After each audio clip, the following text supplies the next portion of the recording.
Now you're not ready. No. It popped out and went It popped behind. out. Ah. So is it Jessica Roberts? Is it Jessica Eagleson? What is it officially? Well, legally, my name is Jessica Eggleston. Eggleston. It's Eggleston, yeah, but most of the time people screw it up, Eagleston or Eggleston or something, and so since I got the divorce, I go by my stepfather's name, which is Roberts. Robert. What's your birth last name? My birth last name is DePriest. DePriest. Yeah. So is that Irish? What is that? Scottish?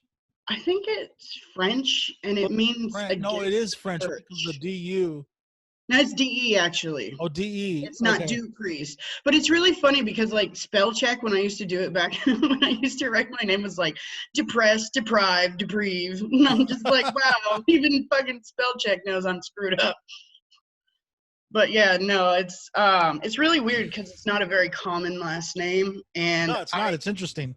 I met a girl, she's actually on my page now on Facebook, but she had commented on someone's shit and her name literally was Jessica DePriest. And I was like, bro, I have to add you because you literally are my maiden name. And her and I talked shit back and forth. And I think somewhere along the line, she was married to someone in my family, weirdly enough. But you haven't figured it out yet. No, she has been. Because I have a dysfunctional family and I don't know everyone. Oh, who doesn't? Just say you could just say you have a family and like, everyone's family. I don't know though, because like when I tell stories about like my childhood and weird shit, like people just start glazing over with this look of horror, and I'm like, oh, that's not normal. Okay. No, you know what it is? It's just like it's glazing over with the look of like, wow, she's brave enough to admit the stuff I'm keeping in my closet. That is a potential. Sometimes I'm one of those people that I overshare just because like I don't care. I do have shame, but I don't give a shit.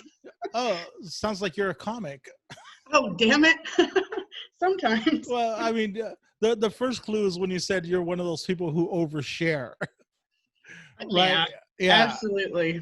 And that's definitely something that people who like to get up on microphones and tell stories are often accused of. Oh yeah, well, there are some comedians that I've met in our scene too that are actually quite quiet off of the stage. Yeah. So it depends because there's some people where you're like trying to talk to them, they're just kind of staring at you like, please go away. I'm not an extrovert, I'm an introvert, but I'm only an extrovert when I get on stage. But even then, I'm still introverted, and I'm just like, okay. Your camera's a little bit high, like we're cutting you off. Like, no, there you go. Yeah. We were cutting you off right here, and maybe I wanted it cut off right there. I don't know. That was your chance to say. That was your chance to say no. That's what it is, Jesse. That's what it is. I don't really care. Actually, I'm quite proud of the way I look today. It's taken me a long time to get there. But like I've lost weight, and I started to become comfortable in my own skin. But a lot of that had to do with my relationship with my ex-husband. He used to talk mad shit about me, about, I never wanted a wife that had tattoos and multiple colored hair. But then I got you. And it's just like, oh, what am I, a consolation prize? And then it was just always like, just little digs here and there, especially like my favorite one was you can take the girl out the trailer park, but you can't take the trailer park out of the girl. Oh my gosh. I was like, what the fuck? I'm not like trashy or anything. Like I was actually, my daughter was 1 and I was pretty much by myself and I was working 12-hour shifts, 6 to 7 days a week and taking care of a kid and all that stuff. And the only thing I could afford, because I have no credit history or family to help, I could only afford to live in a trailer park for like a year. So he just kind of used that shit against me a lot. And so I always had this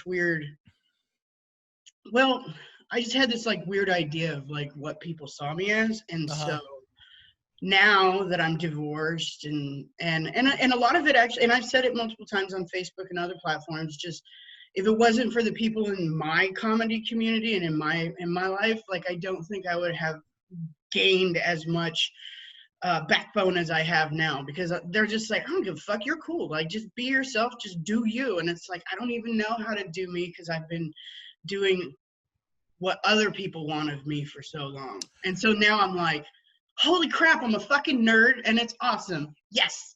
Yeah. You know, same with me. Like I have a great supportive family, and I have this like really tight circle of friends who've always supported me.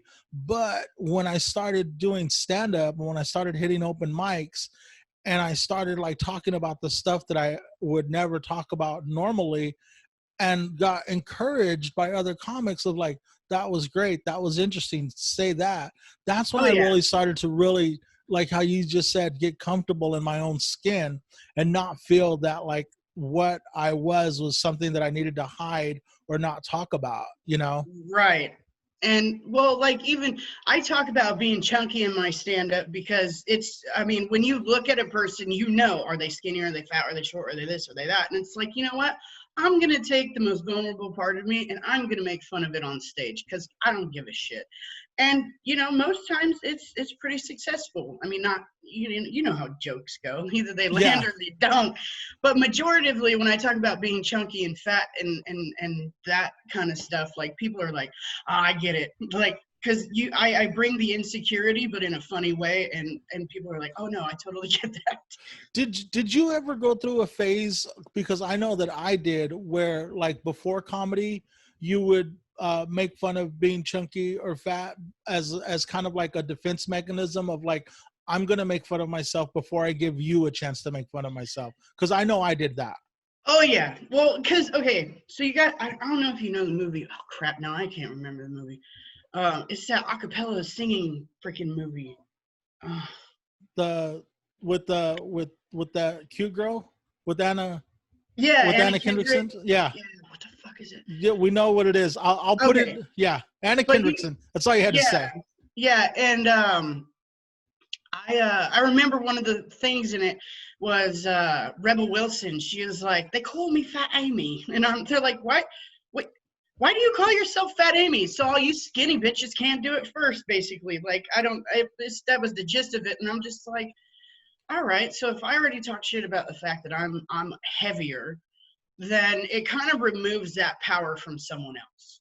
Yeah. So yeah, that's what I go up and I talk about like my fat stuff, and I did that in real life because I was just like, all right, I'm already chunky, so basically like Taco Tuesdays is my religion, and I'm gonna talk about how I can eat 20 fucking, I actually cannot eat 20 fucking tacos, but you know, that's what I would joke about it. I'd be like, fuck yeah, it's Taco Tuesday, like let's go, like they're on me or whatever. Like it was fun to be able to take that power away from someone because Yeah.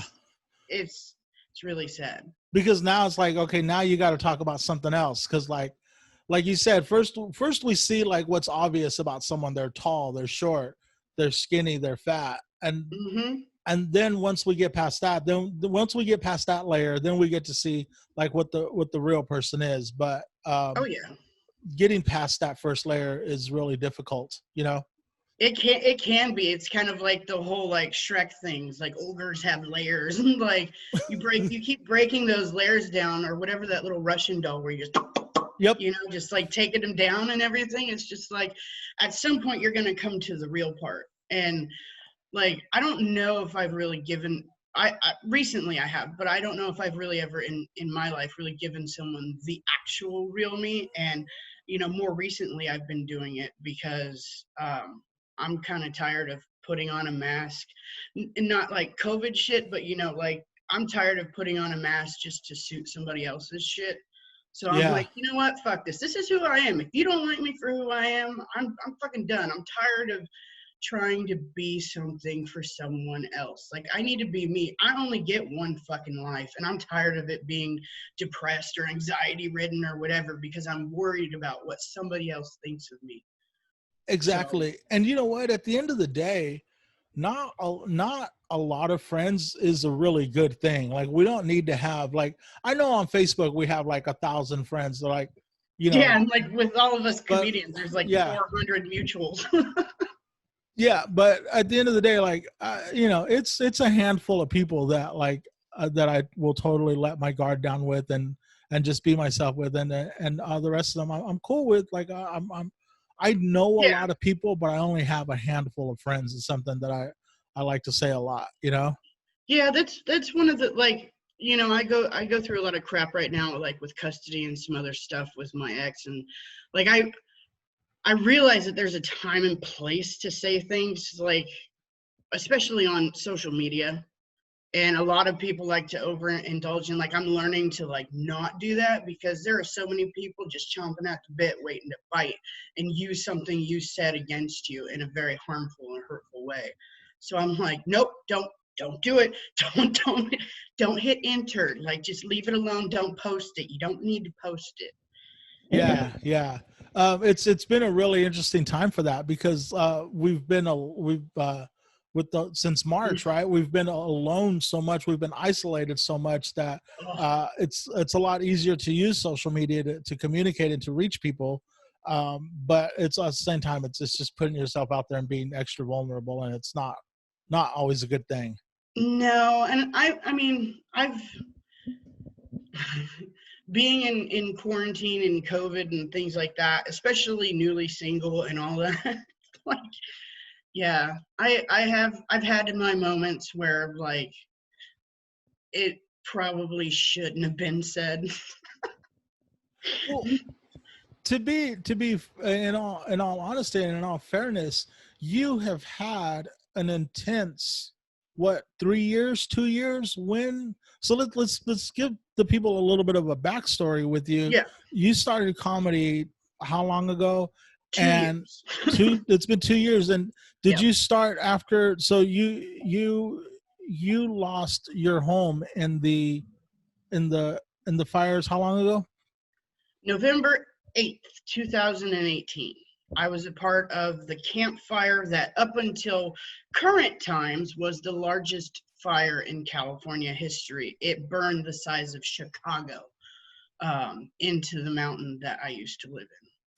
And how long had you lived on that mountain? Almost 5 years. So was that where, like, you had been married, like you were married, and that was home during that marriage? Yeah, I moved in with my ex-husband in January of 2015, actually. So no, I'd only been living there since 2014, so about 4 years. But yeah, I had moved in, and we weren't married at the time, but we did. We I should say I was religious at the time. I'm not currently, Okay. but I we were very pressured by the church to get married, um, because we were living in sin. Um, How dare you? I know, fucking bastard. Yeah. Anyway, but no, we had gotten married in December of 2015. Um, so we waited like till the end, for like a year. But it was very rushed, and probably should have never have done it. But I did get my son out of that, so I absolutely find that a victory, because my son's awesome. But yeah, no, I lived up there. I decided after my daughter went to school that I was going to start a candy company. I know how to make handmade candies, like older stuff that people don't really um, think of. It's more because I catered to old folks, because we were in the Baptist church, and they were mostly just old folks, and they were like, oh, candied orange peel and divinity, which divinity in and of itself is a pain in the ass, and they should rename it, is awful and a pain in the ass to make, because if the temperature's wrong, the moisture's wrong, or whatever, it just doesn't work. And it falls. So it's a pain in the ass to make. But yeah, no, I started a candy company up there in 2016. Shortly after, there was a chocolate competition that they have every year in Paradise. It's the Paradise's annual chocolate fest, and I had won. Making candy, and so I was like, you know what, I'm going to open a business. So I opened a business, which, in my opinion, for someone who only had one employee and one worker, I pumped out a lot of candy. Uh-huh. And it was fun. And then probably 2017, we made the decision to become adoptive parents, and I put up my candy business. And because I had a feeling that my son was going to be born rough, because we had a homeless couple show up at our church and basically squat there until she gave birth, and it was just a nightmare for 2 months. And then when he was born addicted, and the folks that were at the Paradise birthday place, I think it's called. I should know this because I was there for a long time. Um, uh, he came into our lives, and it was pretty crazy and stuff. And then 2018 was a rough year, just with my daughter and my son and some other stuff. And yeah, it was really crazy. Like I was looking at a memory today, and it was my son like trying to eat food, and in the background you could see our house, which sucks. But because it's really shitty like now, because you look back on all these memories, and it's this house that you built like your life in. Yeah. And on November 18th, literally, I like, because there's a part in between Paradise and Magalia, because I technically lived in Magalia, and there's like a dam right there, and everybody said the dam's right there, it can't get past it, whatever. But what happened is the smoke was so thick and the winds were so strong that usually the chunks of ember that would go up and dissipate were literally coming back down and raining onto the area, and it was just spreading faster and faster. And a friend of mine, Champagne, she drove in front of my house, and it was fucking pandemonium that day. Like people were fist fighting in the street and shit like that. It was nuts. You just hear tires squealing and just everyone's trying to get out. But we couldn't go through Paradise because they had blocked it off.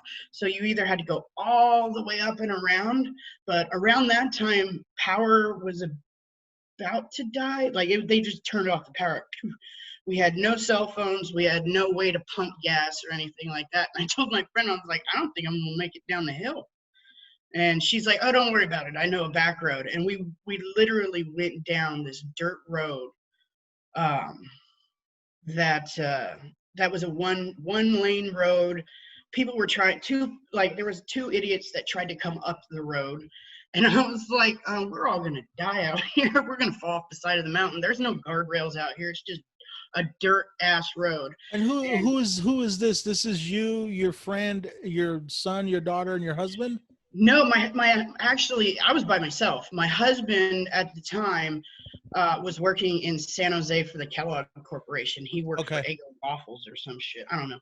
But basically, from where he was at, you could, in San Jose, as he's driving up, he said all you saw was like a black, ominous, giant cloud. Like it was crazy. But there was like 3 hours or so where neither one of us could, get a hold of each other. And what had happened, like, I should back up a little bit. What had happened is my friend pulls up in front of my house. She has all her kids in the car. Her husband has the other vehicle. She's like, bro, we got to get the hell out of here. Like, this isn't good. I was like, oh no, they say it's just, it'll be fine. We're not going to, we're here up in Magalia. We'll be fine. And she's like, no, dude, I've seen this before. It's time to go. Cause I was going to wait it out. I'm glad I didn't. But, we had drove, and literally in a I don't know if you've ever been to a small mountain town, but it's just like you never see like traffic or anything unless like there might be an accident, which is very few and far between. It was so lined up, and people were literally having like backpacks and shit, just jumping into the back of other people's vehicles and leaving. Nobody even gave a shit that it was illegal. They were just like, fucking go. And so we had gone to Nimshu, and we had turned down Nimshu and followed it down to Centerville. And then Centerville is where it was the dirt road. And I lived in the mountains, and we had tree sap all over the windshield. And when I hit that dirt road, like there was you couldn't see anything. I basically blinded myself, and I had a car that's a little hanky. And so hitting the windshield wipers, there was no water that came out, so I couldn't clean it out. So basically, I followed my friend's taillights through a little hole that didn't have any dirt or anything. And I'm just like looking through and following her and hoping not to go off the side of the road, because I was driving a big ass Navigator. And we had gotten down finally, and we had gotten to a place called Honey Run Road. And when we got to Honey Run Road, you could see fire on the ridge. Like, you could see it just kind of fly, like little flares and stuff. And I was like, oh, it's up there. We got plenty of time. And not knowing how fast the fire was, had we got stranded there for any reason, like, I probably would have burned to death. Because I didn't, and it's weird because you don't realize how close to danger you were until after, and finding out like how fast. I think they said it was like 80 or 8 football fields per second or something like that. And like where it was to where we were, that would have gotten us. And as we're driving down Honey Run, we just see these big ass fire trucks going door to door, literally not jogging, not kind of walking, like straight running full sprint to the door, banging on them like, get the fuck out. And that obviously concerned me. But Honey Run dips out, and it goes, when you get to Honey Run towards the end to the actual street light, that's when you're in Chico. And then when we hit Chico, it literally looked like a fucking apocalypse movie. It was crazy. There was because there's 4 lanes, that one goes up, one goes down into Paradise. All 4 lanes were going the same way down. Everybody was trying to get out, thousands of people. And it was just, people were so stressed, and their children, because some people went to school, and then the teachers and everything went into fucking like gangster mode, and like got a lot of these kids out, threw them in their cars, drove down, shit's burning and exploding around them, and fucking all the, I was lucky enough that my daughter literally went to school around the corner from my house. But I was just so shocked. Like, everybody is just shell shocked and scared and screaming, and again, fighting and all of that. But the cool thing about it all was, it didn't matter if you were a firefighter. It didn't matter what the fuck color your skin was. It didn't matter any of that. That day we were in survival mode. And it was really cool to see, like, the human side of things. And after we had gotten down from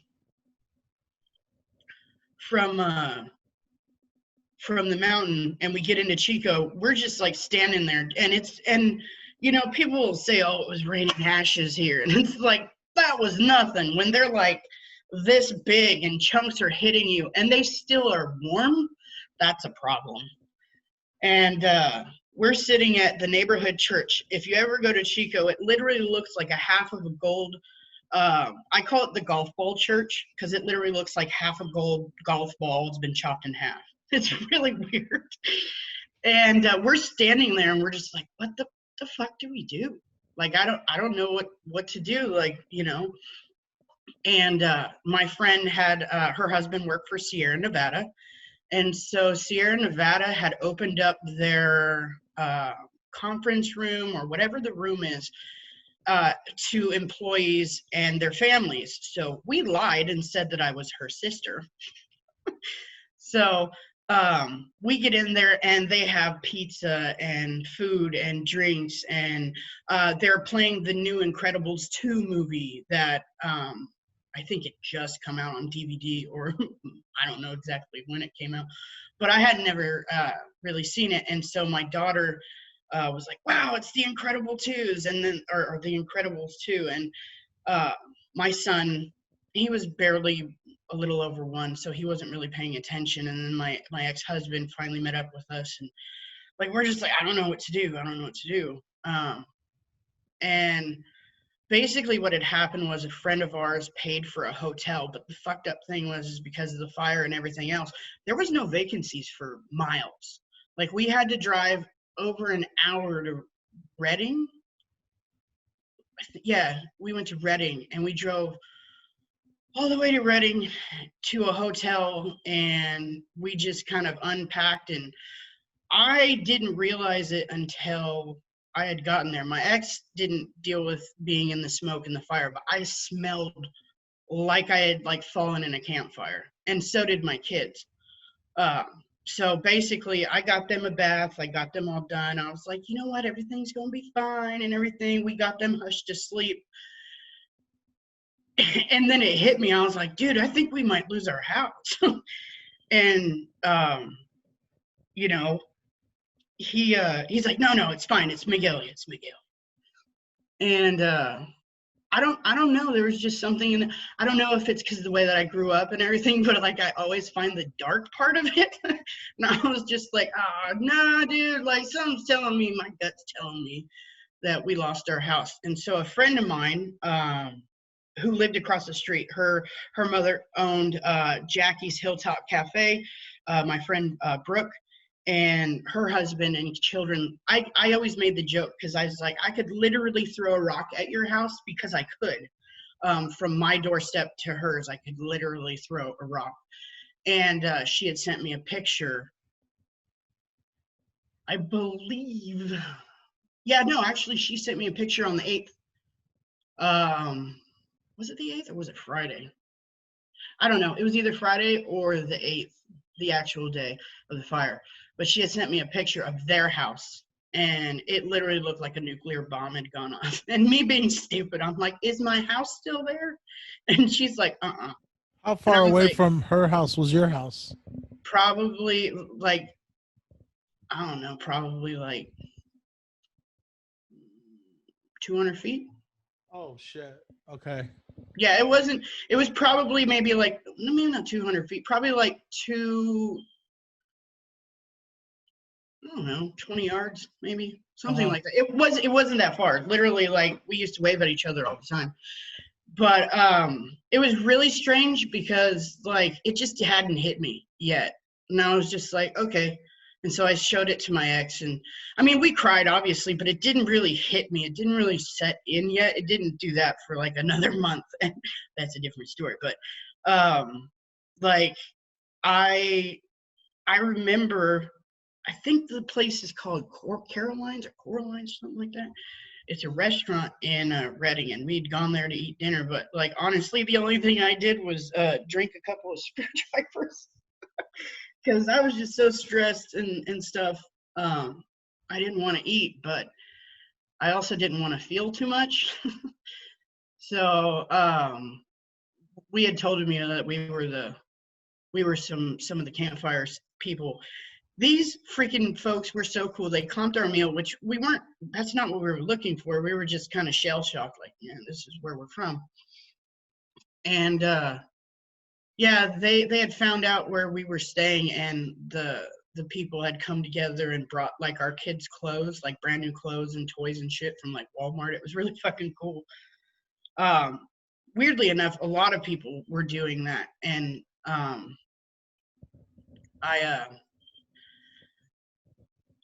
don't know. It was weird. And then we had acquired a, sorry if you can hear my roommate.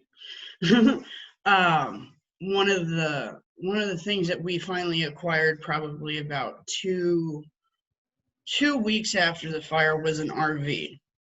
And so we were staying at a park that was opened up. It usually doesn't allow for RVs, but because of the fire and everything like that, they kind of like relaxed those things. And we had stayed in an RV, and it was Thanksgiving, and I was pissed.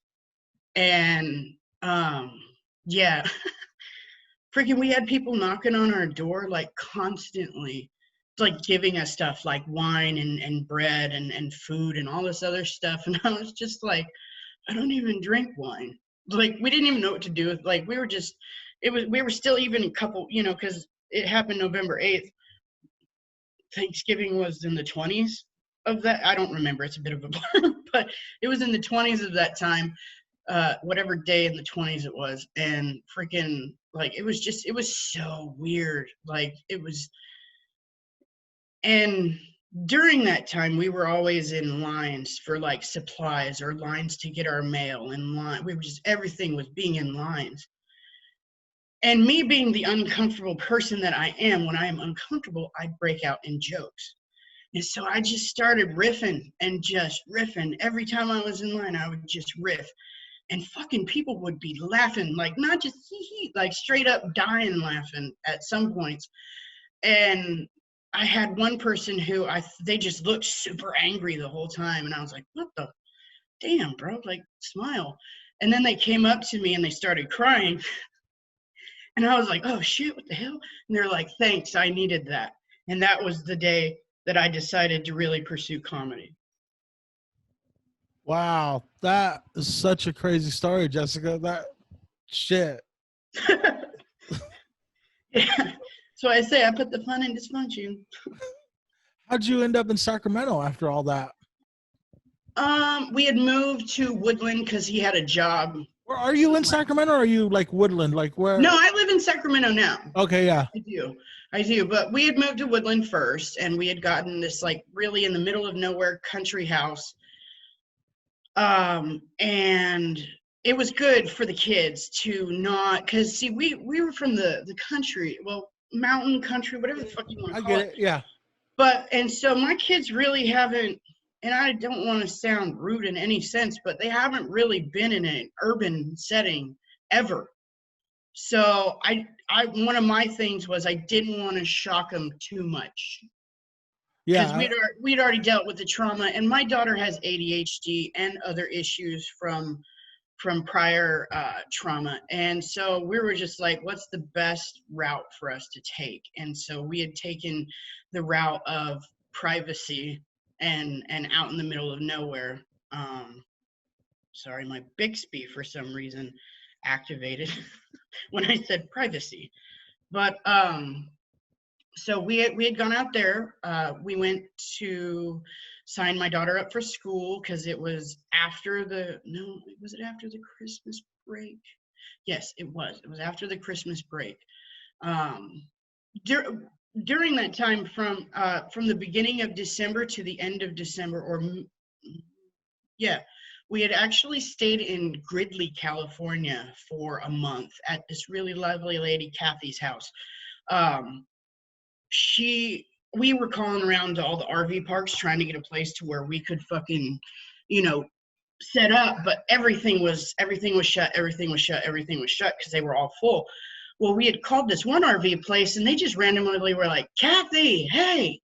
And so, and it sounded so hickish. And I actually used to live in Gridley in a group home many, many years ago. I think, how old was I? 13. So 22 years ago, I'd lived there. And I knew the teachers, and I knew, it's a very small town. And so I knew a lot of teachers and stuff like that. And so it was kind of nice to come back because that was around 8th grade, 9th grade, and 10th grade for me. And so I had a lot of memories there. And it was cool for a little bit. But we couldn't stay there because of the travel for my ex. But it was really nice that that lady literally had us park on her property, and she didn't ask a damn thing from us. And she, even to this day, is still very, very lovely to speak with. And she's a friend that we've made through that tragedy. So that was pretty cool. And then we moved to Woodland into the little farmhouse type place, and I started hitting comedy. I won't say hard. So is that like December 2018, January 2019? We moved in. I think we moved in like the last week or so of January to Woodland.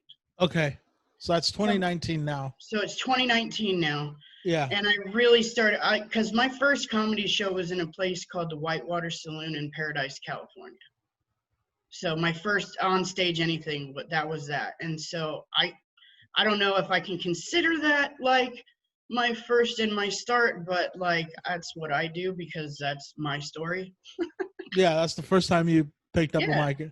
Yeah. Yeah. And so I'm sitting there and I'm like, it's just killing me. There's just this, as well as I do, that like a lot of us use our comedy as therapy.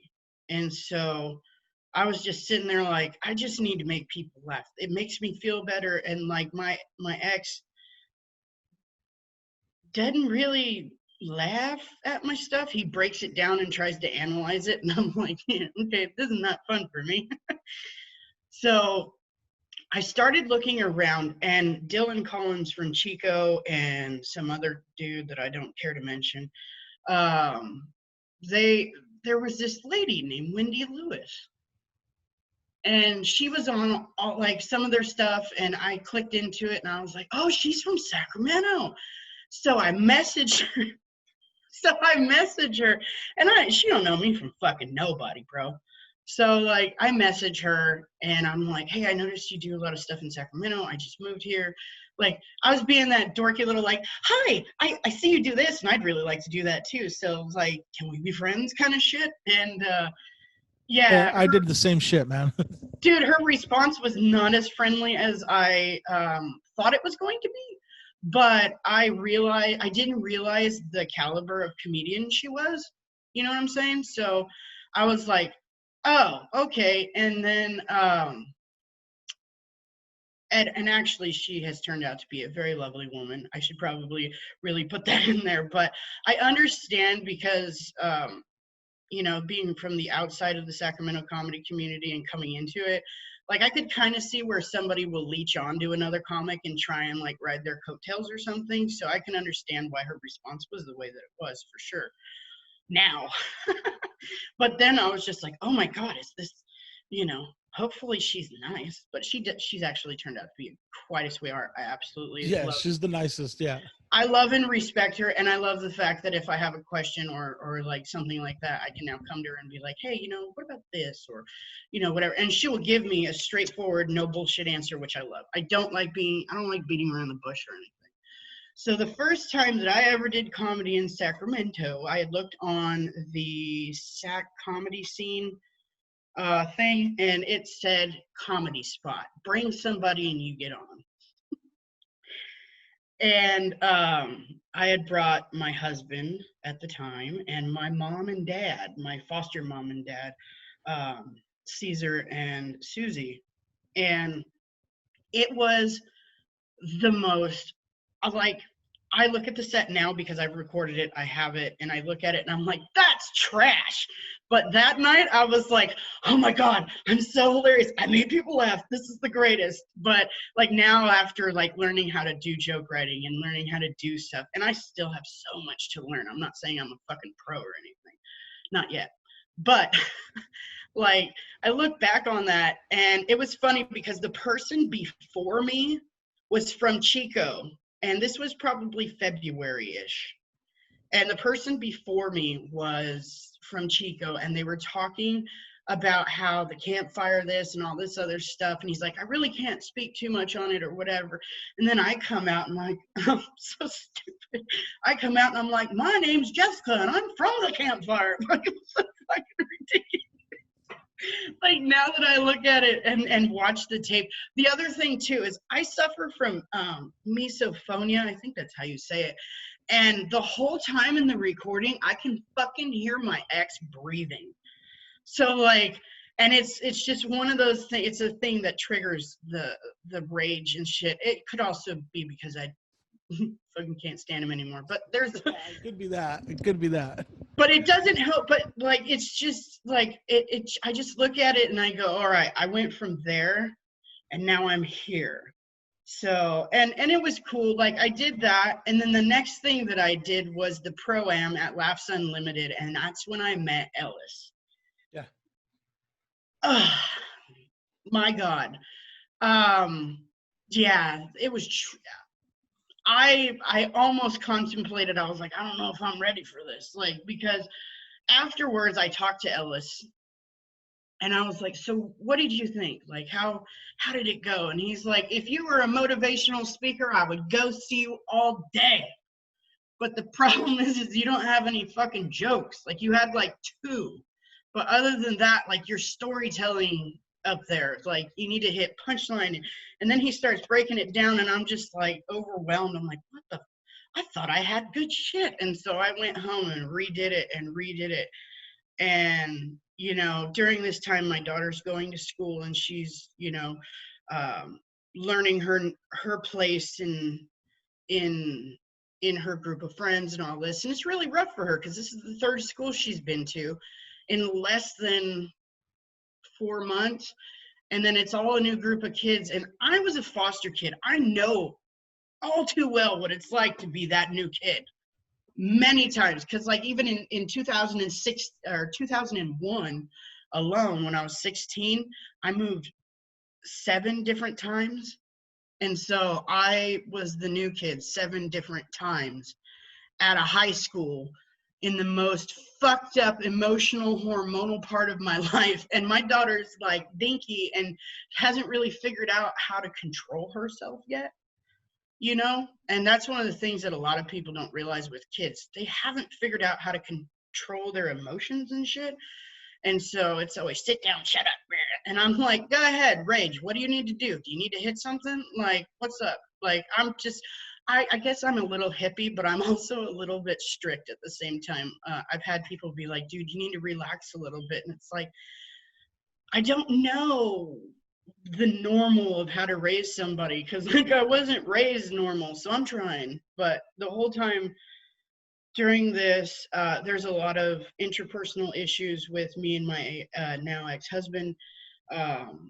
You know, intimacy falls, and I'm not talking sex either. I'm just saying intimacy really left. He kind of went and did his thing. I went and did my thing. And the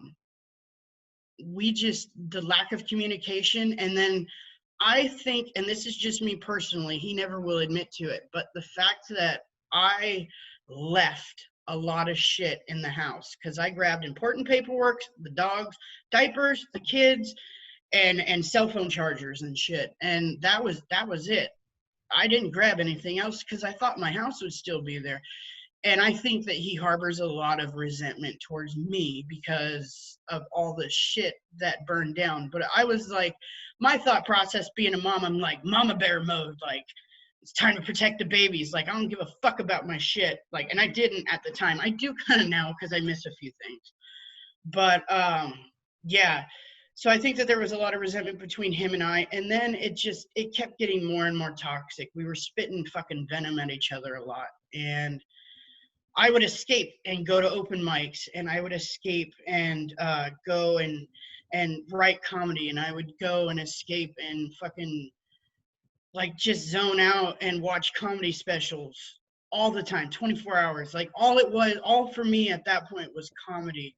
Besides when I had to take care of my kids, obviously that is first in my life. My babies are like, if I have to walk, excuse me, if I have to walk away from comedy because somehow or another it would save my kids, like that's just one of the things I would do. But when it came to my kids and everything, we started noticing some issues with my son and his development and my daughter and her development. And we didn't agree on stuff. And it was just, like I said, we were, excuse me, we were always like fighting there. And then there came a point in time, I think October or September of 2019, he just texted me and said, I think we need a divorce. And I was like, I think you're correct. And then I stuck by it because I kind of felt at that point that there was just too much. It wasn't like too much water under the bridge. It was like there was too much garbage under the bridge and no water could flow through it.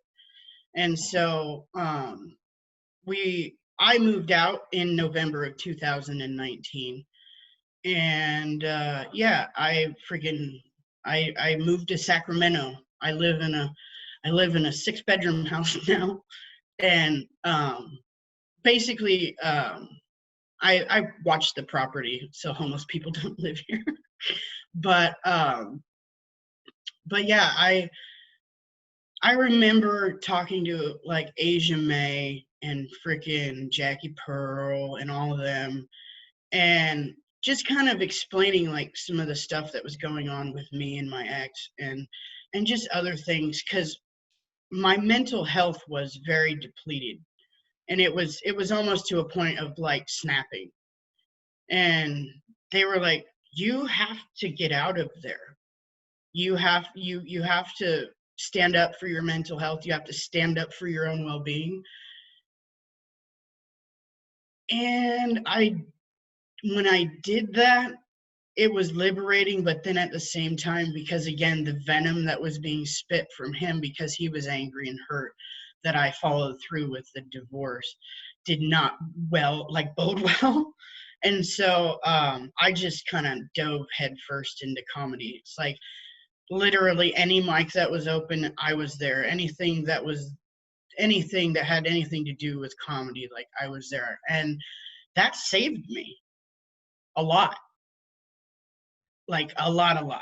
And then January 2020, fucking bastard. January 2020, I made the decision to quit drinking because I was enjoying it way too much, and it basically turned me into a person that I didn't like anymore. And it was fucking up my comedy sets. Like, it made me look unprofessional because I wasn't like super fucking them up, but I was fucking them up enough to where it didn't look like I had a cohesive set, and it didn't look like I was taking it seriously. And I was just like, if I want to pursue this in the manner that I want to pursue this, I need to pull my head out of my ass and just kind of go forward. And so I haven't drank since the 16th or 17th of January. So it's been about 9 months. Did you just quit cold turkey, or did you like get? Yeah, I didn't drink every day. I didn't have that shakes or anything like that, but it was a matter of when I did drink, I drank way too much into excess. And yeah, I was just like, I can't do this anymore. And so I stopped drinking. It's great how much money you save, huh? Yeah. Yeah, well, because see, I'm the type of person that's just like, I'm having a drink. You want a drink? Or like, oh man, that's like I'm always trying to like buy other people a drink. Like, drink with me, friend, sharing my misery. Like, and at the same time, like there was a lot of people that were like, sure, and then there were other people like, bro, you probably shouldn't drink anymore. And I'm like, okay, well, you're no fun. And just like hop off to somebody else. But it was a time in my life where there was a lot of weird shit going on. And in February of 2020, we thought that my son had lymphoma. We thought that my son had a form of cancer. And with being newly sober and moving out and all this other stuff, and weirdly, it was before the fucking apocalypse started. Fucking, it was really cool to see not only the women of comedy, but the men of comedy come forward and just be like, bro, we're here for you. If you need us, like, just let us know. If you need anything, like, honestly, like, we'll like, just keep us informed, And it turned out that my son didn't. He does have enlarged lymph nodes for some reason, but yeah, and it was just crazy. The shit that I've gone through in the last year with the beautiful people of our community, I wouldn't trade it for the world. Because it's been one of the most liberating, and I mean, like, we all have our asshole nights and we all have our asshole moments, don't get me wrong, but I have never in my life enjoyed such a group of, just fucking, in better terms, motley crew of people than I have being in comedy. And when what was it? This was in February too, or was it March? It was probably right before the shutdown. I think I was at Callback and I was doing my fat girl blue balls joke at the Callback, and it's a proud moment for me. But I remember doing that joke and fucking Wendy Lewis ha-hawing like hella hard at that joke. I was like, I'm proud. I think I was there that night. I was there. Yeah. Yeah, that was a fucking and then afterwards I came up and she like kind of like patted me on the shoulder kind of thing, like, fuck yeah, good shit. And I was just like I got fangirled out a little bit. I was like, yeah, like that was a great set. That was like the last week of comedy, because the callback was like on a Monday or Tuesday. And then I did a show with like Daniel Humbarger produced a show there a couple nights later that I was on, and then the next week it was shut down. Yeah, the funny thing is I've only had a few interactions with Daniel. I've only mostly seen him online for the Capital Punishment that they do. Yeah. I fucking love puns. Like, I didn't realize how much I love them until like I went back in my timeline, because I used to like there's these pun guys, I think they're from Canada or some shit, but they like, I apparently never realized that I was like a fan of these things. And so I was like, huh. And so I saw a pop-up for the UK pun off, and I watched that, and then I had saw Daniel and Damien both promoting Capital Punishment, and I'm like, what the fuck is this? And so like I went and saw it, like this is all online, and because it's COVID time, and I watched it and I was like, this is fucking rad. And so yeah, now I'm actively trying to be a pun, like not in my set, but like just making puns like online and other stuff, just because it's fun. It takes you out of your brain for a little bit. Yeah, when you're trying to make these, and it's nice with COVID and everything else. It's like, I'm gonna take an hour out of my day, put on the tunes. There's a like Punpedia or whatever. It gives you like ideas on how to use puns and shit like that. And so I'm literally on the whiteboard in my room, like writing out puns and looking at them, writing out other puns, and I'm like, these are good. I cannot write a pun to save my life. I can't do it. And when I watch people do puns, like it just blows my mind at how they're able to get from A to B in that way. I can't do it.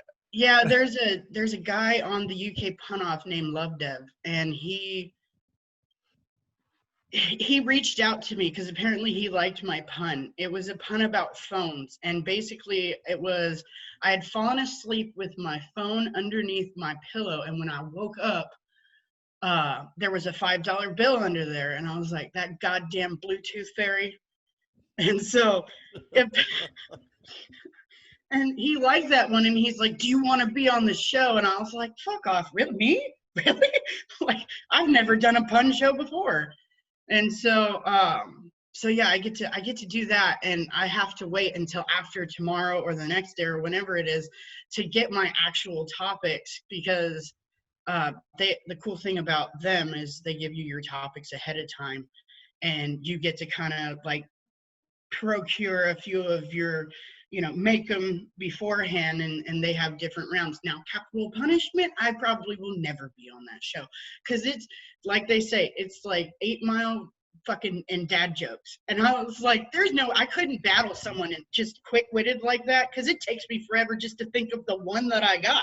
Yeah, that's what I'm saying. I can't think that fast. I can't. Yeah, like, no, like I think the last time I was the last week this last Tuesday I was on there, and they were like, dance, and I was like, so I was looking up stuff, and I was trying to think, and I was just like, and I was like, I like to go to the ballet. I saw a little person there. She was the girl with the dragon tutu.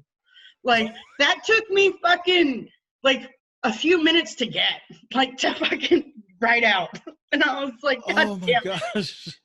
Like, it took me forever, and it was just like, because I try and think of, like, because I love Star Wars and I love Marvel, and so I'm always trying to figure out puns for that, and it fucking takes me forever just to figure out one, because like I overthink it, and I'm like, well, they're gonna think I'm not nerd enough, or they're gonna think that I'm a fucking nerd. Like, you know what I'm saying? So like I like bringing that aspect, and I love being a nerd. Like, it's just, I mean, I don't know if you saw it, but like I just bought a fuchsia lightsaber. No. Yeah. And it's like, it's not like the little crappy ones you get at the store for like $2.99 either. Like this is like, you've seen those videos where people cosplay and actually fight with lightsabers. Yeah. Like this is that grade. Wow. Like I could hurt somebody probably with it, but I'm not going to because I am a Jedi. But there you go. I think the thing with nerddom though is that you never can nerd enough. So I think you're safe with the you're never going to be too much of a nerd because there's always going to be somebody that can out nerd you. I think. Oh yeah. No, trust me. Especially in this town. Oh, dude, to some that I've seen and everything, I look like a fucking tourist. And I had said that to someone before, and they're like, it's not a competition. I'm like, I understand this, but like, I thought I was a fan, but bro, you fucking take it to a new level. My favorite nerd is Nicole Eichenberg. She's my favorite nerd. Yeah, I steal memes from her all the time. Oh yeah. And they're always punny memes too. Yeah. So, oh my God, I never knew that memes was said as memes. I used to call them memes. Because, okay, look, all right, so here's the thing. I used to be homeless from like 18 to about 24, on and off, mostly on being homeless and living under bridges and shit like that. So what the fuck? Why didn't you bring that up earlier? Wow. Yeah, like I said, I've lived a weird life. No, when I turned 18, I was literally the day I turned 18 on my 18th birthday, I got booted out of the group home that I was living in. And so basically it was me, a couple trash bags and a few backpacks. And I went and slept underneath the bridge next to my high school, and I had a little alarm clock, and like I had my clothes and I kept everything really tight and shit so that my stuff didn't get dirty and I didn't look like Pigpen trying to go to school, you know, because I was still in high school. And we had an alarm clock and everything because there's a couple of other adults, like adults down there, and if I didn't wake up, they'd throw shit at me, get up and go to school. So that was pretty fun. But yeah, I had a lot of cool teachers and other folks that would like let me take showers at their house. I'm not going to name them because that's kind of like potentially overstepping for some teachers, even though I was 18 years old. But I don't want to risk their jobs potentially. But yeah, I had some really cool teachers and friends and shit that would let me do laundry and all that stuff at their house. I actually graduated January 23rd, 2003. And I turned 18 January 6th, 2003. And what had happened is I didn't realize that my transcript got screwed up because it's one of the things that happens when you're a foster kid. And so I was looking at it and I was like, I have a shit ton of like science. Like, why does it say I don't have anything? So I went and they double checked it, and they were like, yeah, no, you actually, you just need half a credit in history and to pass your math comp, and you're graduated. And I was like, excuse me. So, but yeah, I had graduated early, and then it wasn't all on other people. I had made some poor life decisions, and so yeah, I had been homeless from the age of 18 to almost 24 or 25. And so I had finally gotten a laptop, and so I'm on there and I'm Facebooking because I never had really Facebooked. I didn't have a cell phone or anything like that. And so I'm finding this out and I'm learning about memes. And I thought for the longest time, I'm like, yeah, did you see this meme and everything? People are looking at me like hella weird. And I was like, why you keep looking at me like that? And they're all, it's called a meme. And I was like, oh, good to know. Well, those are funny too. Yeah, I didn't think of it then, but I was like, oh, okay, well, now I know what this is. It was such a humbling moment because I was so like adamant it was called a meme. But yeah, I don't know. It's crazy. like the world in and of itself right now is just crazy. Social unrest, which I am for in a sense, but you know, the COVID and being stuck in the house and mental health and all that other stuff. One of the things that I will say, like, that made me really proud to be a part of the comedy community is when the beginning of the Black Lives Matter protests happened. Because I do photography and I went out there for all that. And just keeping with the you know, we are family kind of shit, like literally throughout the whole day, like so many comics came out and I was really proud of them. Again, won't name who they are. I'll respect their anonymity, but I was out there and just, you know, and I would listen to them and stuff and hear what they were saying and other people were saying. And I was just like, I'm so blessed to be around such a fucking awesome group of people. And that's one of the things that I love about, again, about our scene and about what we do. We're willing to stand arm in arm together when it's needed to be. And when it's not, we will talk shit and dump on you when you bomb. So it's even better. Oh man, Jessica, this has been such an eye-opening hour spent with you listening to these. I mean, I knew you had a backstory. You know, you touch on it in your comedy, you touch on it in your Facebook posts, but I had no idea, like, you know, how much resolve you have, and that you're still. I mean, and I'm excited and eager and anticipating to see like what's next for you, man. And I really commend you for everything that you've been able to overcome. And I'm really am glad to say you're my friend. Oh, me too. Me too. Buddy was asking me if I was going to do the obscure movie trivia this week, and I was like, no. And he's like, but Jesse's on it. And I was like, oh, I'm down. I'm down. Yeah. And he's just like, what? And I was like, yeah, I've been trying to go against him for a while now. Yeah. The other peasants are not worthy. I told him I wanted to do Grease. I don't know if that's going to work out. Yeah, no, that's what he told me. And okay, so cool. I was like, yeah, dude, I'm down. Yeah, I told him I wanted to do Grease. So hopefully, yeah, that'd be awesome if that happens. Yeah. Man, Jessica, thanks for coming on the podcast. And yeah, I guess I'll see you soon on a comedy show. And hopefully when everything opens back up, it's starting to open back up, and it's starting to. I went to the Comedy in the Park, Miriam Musavi's. That's really awesome. I like her. She's very. Yeah. They're very. What's the word?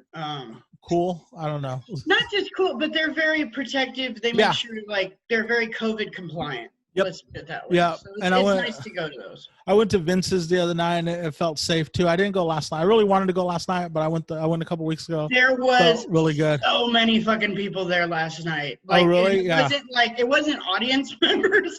It was just like so many comics because it's pretty much one of the only goddamn mics going. And the weather is so nice again. So bro. Yes, it is almost sweatshirt season. I'm so happy. Yeah. I was looking at my hoodies the other day. I think I need to order myself a Stab hoodie before he takes down those pre-orders. Oh, so, yeah. I forgot about that. Yeah, Stab's got some hoodies on pre-order right now. And they have stickers. Did you see their stickers? They're pretty neat. Yeah, but you know whose sticker game is the strongest in this town. Come on, dude. Man. I got your magnet right on my freaking refrigerator. It holds up one of my kids' favorite freaking drawings. I have new stickers. I have stickers, coasters, and you I got stickers. Yeah, I have new stickers. I want one. I don't know where they're. I thought I had one laying around here somewhere.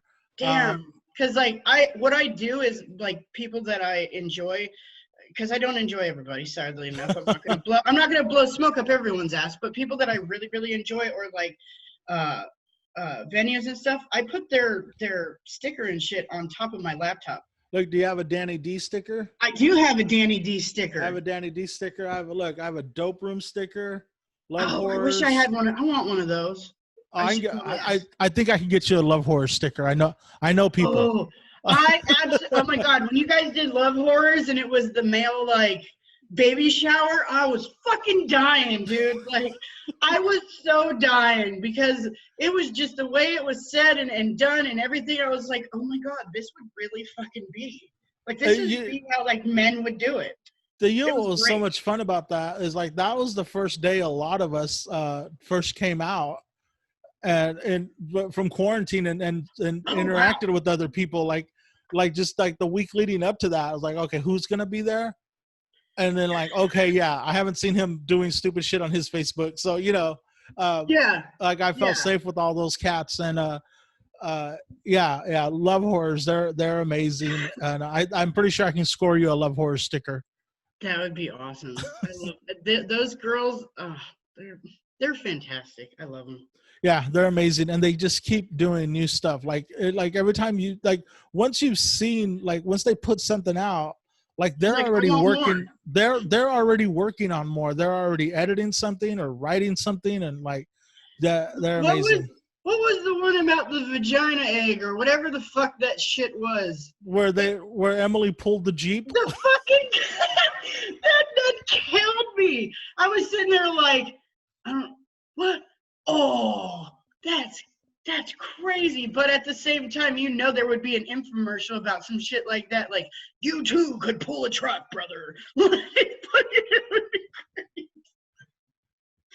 I don't know. I love them. I love seeing the creativity that has been coming out of the comedians in quarantine. Right, because we haven't been able to do our regular stuff, so we got forced to put our podcasts on YouTube.